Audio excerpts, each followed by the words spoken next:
You can't succeed in this world. I don't care how technically brilliant you are in your field, how well you are at coding or whatever it is. If you don't understand people, you're going to neutralize all of your powers. If you have an open and fluid mind, but not enough knowledge and experience, you will basically remain on the level of a child. You have to be able to take every kind of negative experience or emotion in life and find a way to transmute it into something healthy and positive. Need motivation? Watch a top 10 video with Believe Nation. Top 10, I got a top 10. Got my motivation high for my top 10. Gotta learn from the wise women and men. All my life, like na na na na. For my top 10, top 10, na na na na.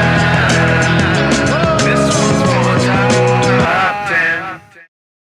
Hey, it's Evan Carmichael, and I make these videos because you are probably the most ambitious person in your circle, but you know you're capable of more. And you get that push by surrounding yourself with the best. So today, let's learn from one of the best, Robert Greene, and my take on his top 10 rules for success. Enjoy. Okay, let's kick it off with rule number 1. Master your emotions. The brain is structured in a kind of a hierarchical manner. And at the very bottom are those most primitive layers, but it's often in cliched terms called the lizard brain, but it's very real. And then there's a kind of a midbrain that's more, evolutionary, that's more where our emotions come from and kind of a connection between the lowest part and the highest part. Anyway, so we have this knowledge, this ability to to stand back from our immediate circumstances and contemplate possibilities. Oh, I don't have to react like an animal to this thing happening. I can step back and I can think. Perhaps I could do A, B, or C, as opposed to just reacting. And that is incredibly powerful. It's what has made us who we are today. But the problem with it is we don't know how to use our brains because we still are trapped in that very primitive model that we have. And so we feel emotions, and emotions tend to govern so much of our thinking because they're much more powerful than the kind of weak little signals that come from the frontal cortex. And so we're not aware of how deeply our emotions are infecting our decisions in our day-to-day life. And the people who know this the best are people in marketing, because they have been studying since the 1950s all of the amazing psychological experiments about how you can kind of manipulate people, how if you're a salesman and you just lightly touch somebody on the arm as a friendly gesture, they're 80% more likely to buy your product, right? If you use their name, all these other little tricks, they've been studying it, and they know deeply how much that emotional part of us governs our decisions when we buy things. They call it the affective heuristic. It means that our decisions are largely based on emotions. And the problem that we face is we're not aware of that. That was the whole subject of the laws of human nature. We walk around thinking that we're making decisions rationally, that when we buy a product or that when we choose a partner to get involved with, to marry or whomever, that we're basically basing this on certain kind of rational, protocols.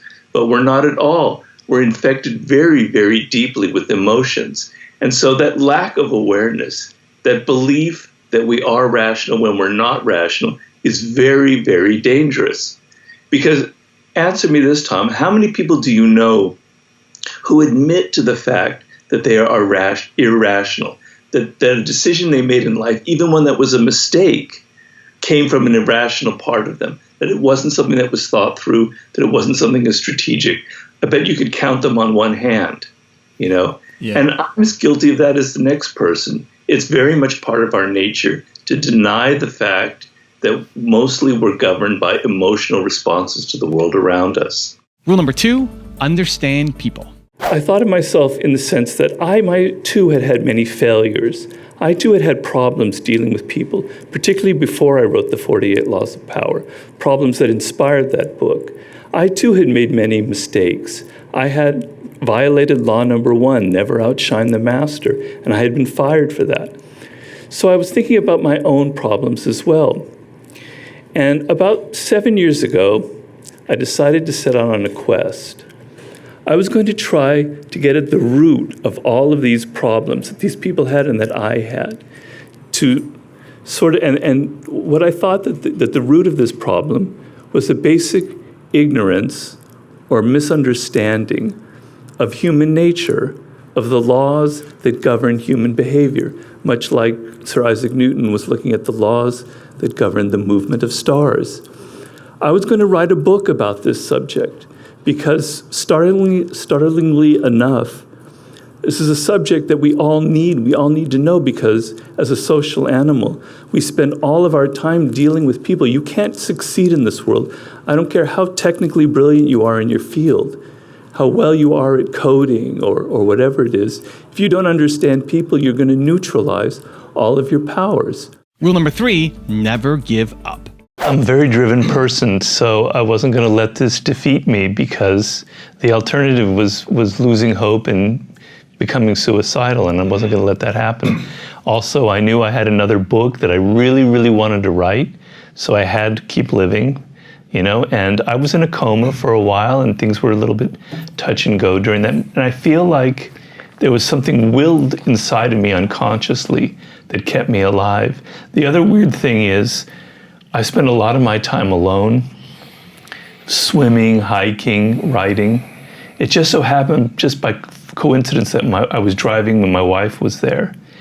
And so I have a feeling that I kind of almost was ready to have my stroke once she was there. I can't say that for sure. These are, weird kind of psychic, almost kind of thoughts. But I felt like there was some willpower in me that was keeping me alive so I could keep going. But the main lesson was, it's been a struggle. I can't say it's been easy. I can't lie and say I've just figured it all out and I'm this incredible superhuman being. I've had moments where I've cried. I've had moments where I felt like giving up. It's like a daily struggle. And other people, I know a lot of people in this world suffer. They have it a lot worse than I do. I have a comfortable life. I have a lot of money. I have my books, etc. But on the level of my body, just every day has been a struggle. I wake up, can I walk? Will I fall? Can I hold this in my hand? It's so dependent on other people. I'm a very independent person. So I've had to really, really work on myself and really develop a lot of patience, which I don't have. And the thing is, when you get an illness like this or something happens like that, the natural thing is just to sort of wait it out and wait until your body recovers. And people said I would have a full recovery 2 years down the line or so. So the tendency would be just to let it go and let time take its healing process. But I wouldn't let that. I don't know why, but I was like, no, I'm going to work out every single day. I'm going to do therapy 2 or 3 hours a day. I bought a special bicycle because I can't do a normal bicycle. It's a recumbent bike where you sit down. Man, it's like the hardest thing. You have to get up these incredible hills, and 80-year-old grandmothers are whizzing by me on their bicycle. This is outdoors. Outdoors in Griffith Park, yeah. Wow. But I'm just determined to beat the thing, and sometimes it beats me. So every day it's like a battle. It's like a boxing match. Who's going to win? But I'm not going to give up. I just keep trying. I'm going to see a new therapist. I'm working on new exercises. I'm working on different parts of my body. I'm trying to build strength in certain muscles so I can start walking normally. Because as you know, working out, swimming and hiking and bicycling, that was my main way of de-stressing. I loved it. I loved being out in nature. I loved being alone with my thoughts. And to have that ripped away, it was like having, part of your whole body taken away from you. So, but I'm pretty relentless. That's my lesson. I didn't give up. Rule number 4, awaken natural energy. I want to convince you that the human brain is a naturally creative instrument. It is designed for making connections between ideas, for envisioning DEF and beyond. It wants to go in that direction. Creativity is not a function of some freakish genetic wiring that occurs in the brains of a few people. It is instead the function of awakening and exploiting the natural creative energy we all possess. Second, I want to show you what prevents many of us from taking this path towards greater creative energy, how we block and inhibit ourselves. Well, this is an example of what I call high-level creativity. It is a function of two critical elements. First, a great deal of knowledge that is stored and organized in our long-term memory. And second, the willingness and ability to roam freely through all of that knowledge. This second quality is what we might call fluidity of mind. We notice this fluidity if we've had a few drinks, or we take some drugs, or we smoke some pot, or we're feeling extremely tired. Suddenly, it seems as if doors are opened up and our minds can move about more freely and they can come upon ideas, interesting ideas that had eluded us before. Well, highly creative people do not need this extra bit of stimulation. They have managed to retain or rediscover that fluid original mind of the child and wedded it to all of this knowledge and experience, giving them what I call the dimensional mind, a mind capable of seeing more dimensions of the visible and invisible world around us. High-level creativity requires these two elements. If you have an open and fluid mind, but not enough knowledge and experience, you will basically remain on the level of a child. If you have a lot of knowledge and experience, but your mind is tight and unwilling to roam, you will come up with the same conventional responses, the same A, B, and C, like Pasteur's colleagues. Well, highly creative people have both.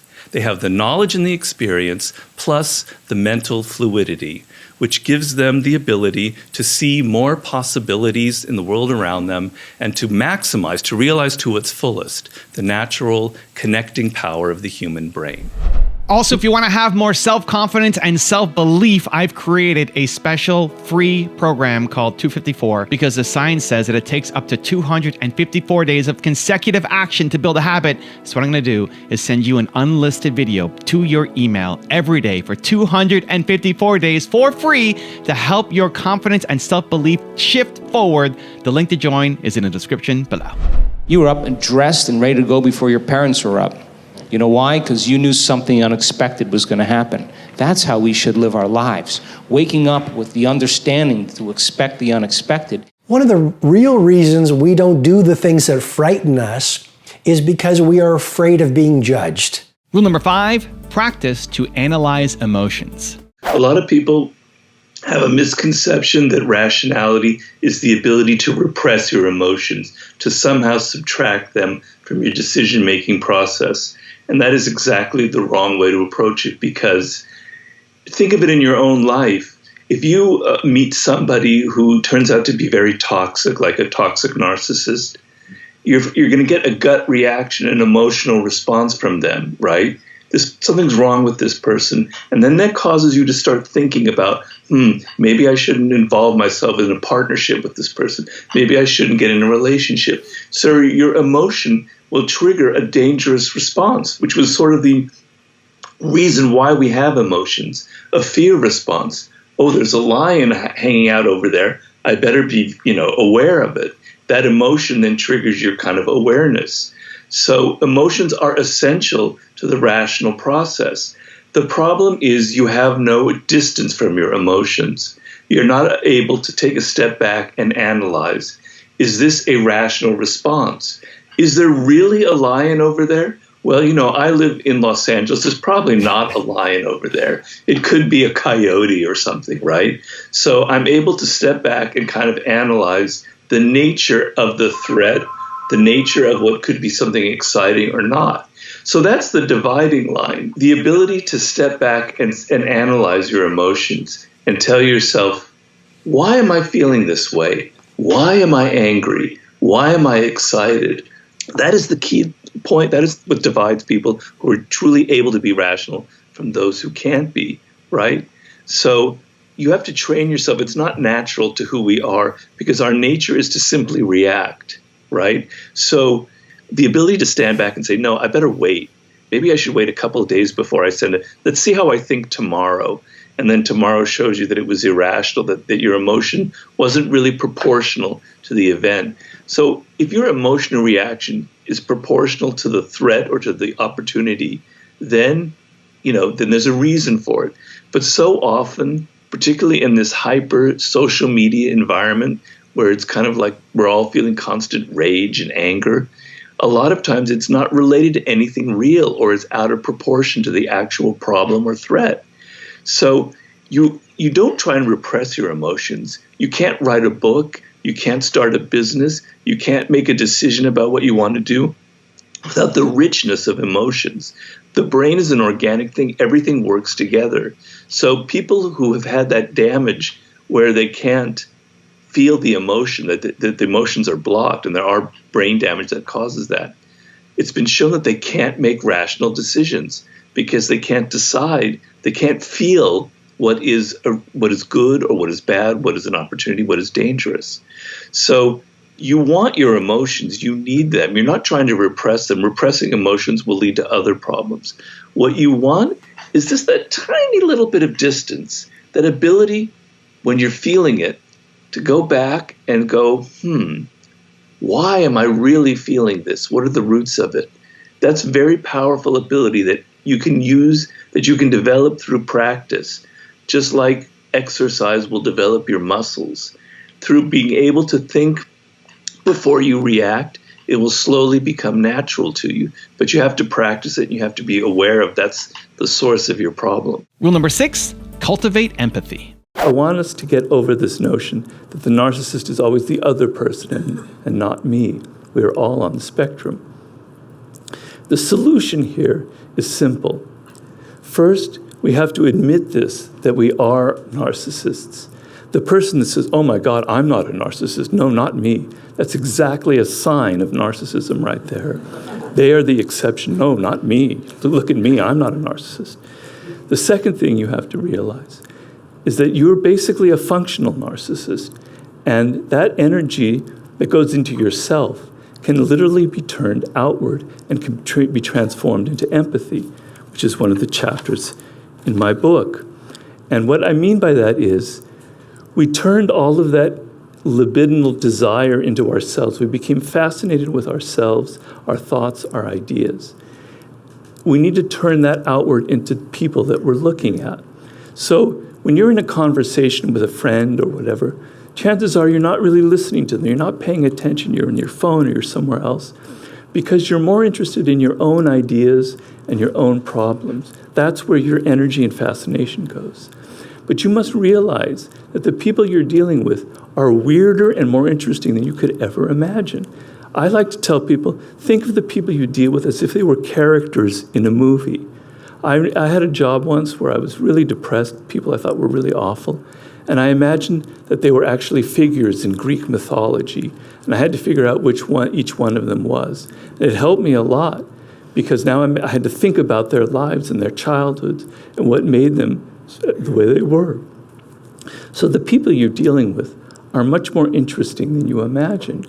And so if you can turn that energy around and you can start placing yourself in their shoes, it will go a long way to taking that self-absorption and turning it outward. We're all working in much more diverse workplaces. 50 years ago, when my father had his job, it was all basically white men in his office. We don't have that anymore. People come from all different men and women, all different cultural backgrounds. And in this diverse workplace, it's actually fascinating to try and get into the backgrounds and the mindsets of this diverse world and get outside yourself and get inside what other people are experiencing and try to figure out their culture that they came from. It's like therapy. So this is an incredible power empathy that lies latent in all of you, but that must be cultivated and developed. Rule number 7, push past your limits. I've had to deal with a lot of fear. You don't know what it's like every day you're walking and you don't know the next moment you're going to fall. I've had several falls, and falls are literally what will do you in. So it's constant fear, and I just won't let it affect me. I push past my limits. I do things that I'm not supposed to do. I take hikes, even though I have to hold on to somebody to do it. People think I'm crazy. So I had to deal with my fear. Mastery taught me that repetition, doing something over and over and over again, like any kind of skill, learning a skill like basketball or whatever, leads to something. So every day, just using my left hand instead of my right hand, forcing myself and slowly getting used to it, that taught me a lot. And then the laws of human nature, you know, one thing that when you have a stroke, it affected the right side of my brain, which destroyed the left side of my body. Mm-hmm. And supposedly when the right side of your brain is damaged, it tends to make you more emotional. And I've definitely become more emotional. So I've had to learn to control some of my anger, some of my impatience, some of my frustration. And obviously the laws of human nature are a lot about that. And the last chapter is about having to deal with death. And so with all of the things I'm dealing with and all the kind of, God damn it, why can't I do that?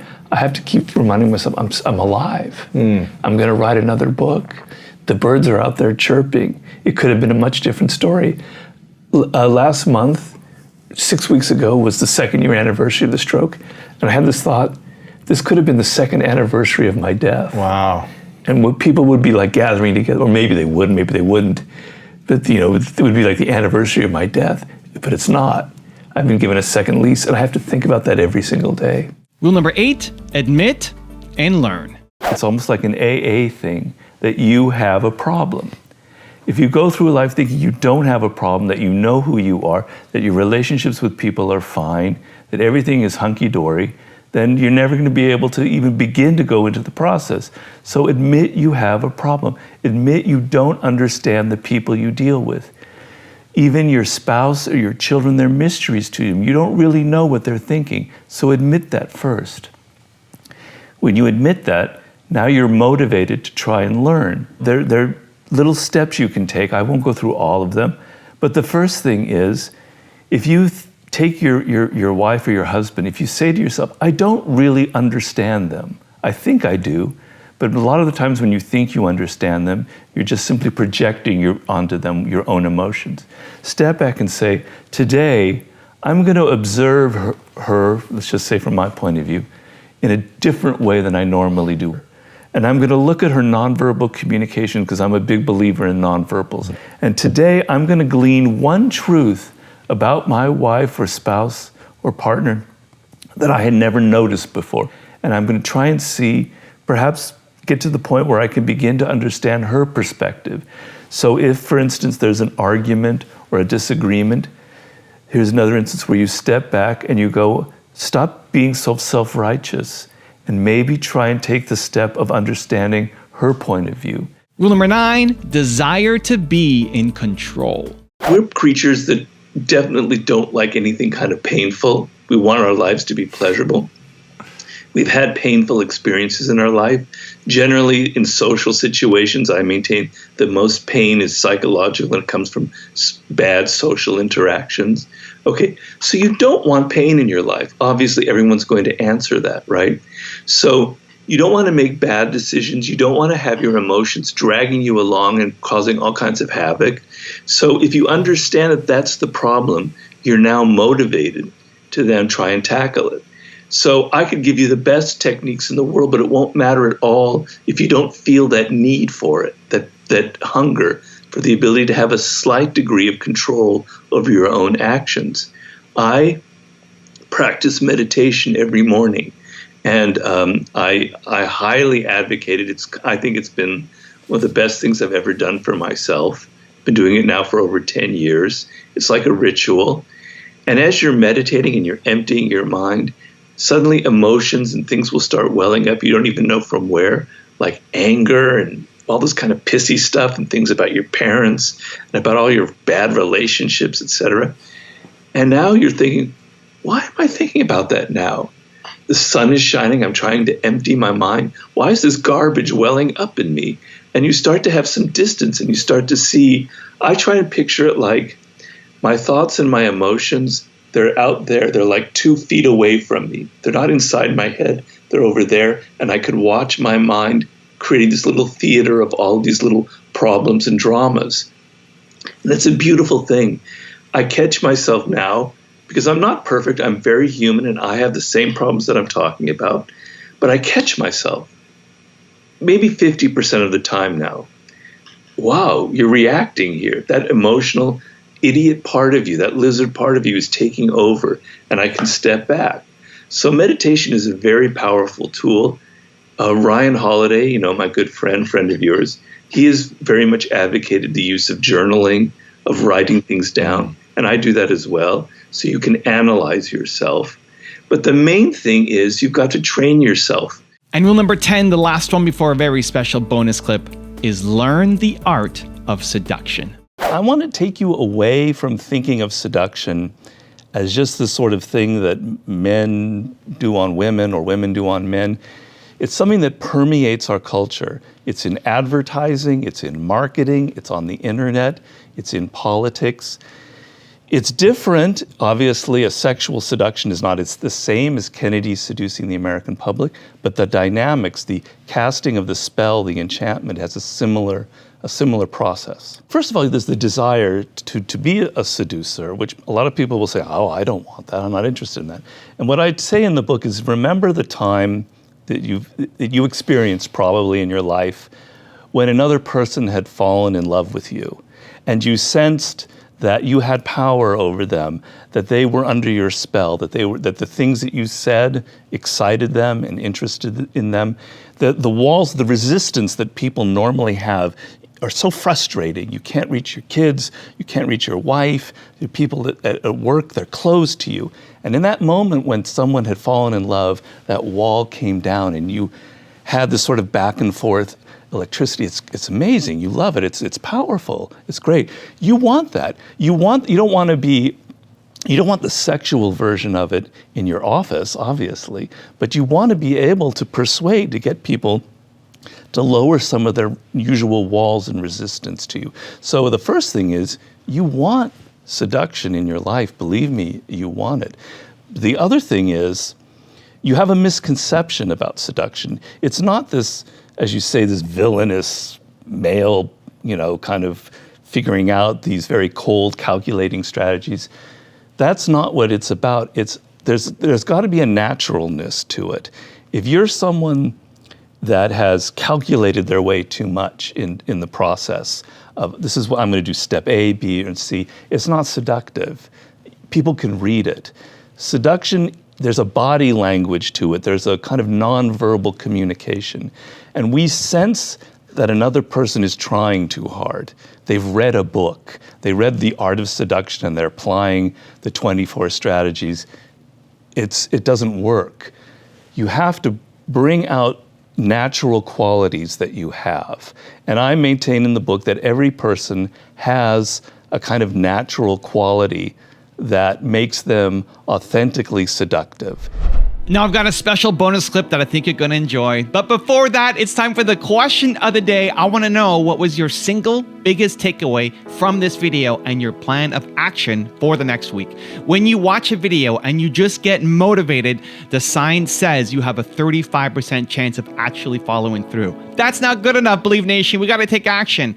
But when you get motivated and then you create a specific plan of action for when and how you're going to do it, your number jumps from 35% to 91% chance of following through. And when you commit to somebody else, like posting down here in the comments below, that number jumps to 95%. I want to know your single biggest takeaway from this video and your plan of action for the next week. Put it down in the comments below so you can follow through and I can celebrate you.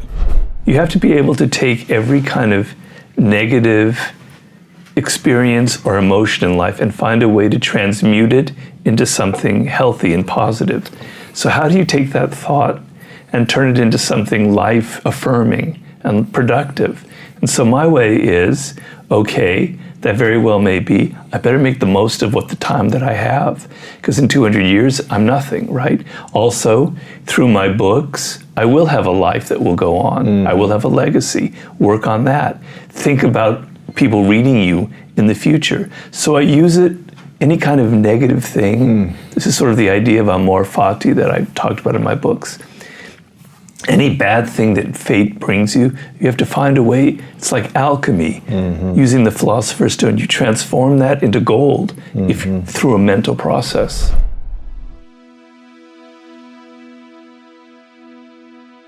If you want 10 more amazing rules from Jordan Peterson, check out the video right there next to me. I think you'll enjoy it. Continue to believe, and I'll see you there. Silicon Valley tends to be liberal. Everyone knows that. And the reason for that is that there's a tremendous number of entrepreneurs there. And entrepreneurs tend to be high in openness and lower in conscientiousness. So they're creative.